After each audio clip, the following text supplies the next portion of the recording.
Nighttime stories can have a profound impact on kids' cognitive, emotional, and social development. Here are some ways bedtime stories can affect kids. 1. Improved language skills. Listening to stories exposes children to new vocabulary, sentence structures, and communication skills. 2. Enhanced imagination. Nighttime stories can foster creativity and imagination, encouraging kids to think critically and dream big. 3. Emotional intelligence.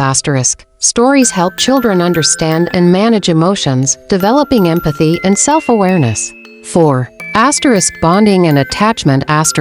Sharing stories with caregivers strengthens relationships, creating a sense of security and trust. 5.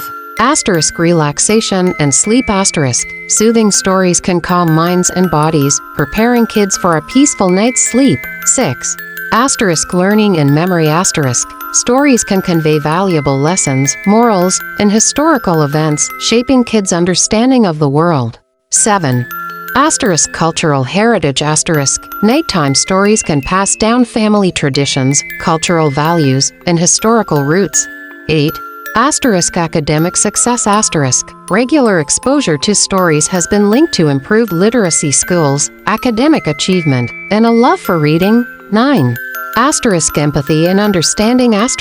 Stories can broaden kids' perspectives, helping them understand diverse experiences, cultures, and viewpoints. 10. Lifelong love for reading. Nighttime stories can spark a lifelong passion for books, learning, and personal growth. Remember, the most important thing is to make story time a special and enjoyable experience for your child.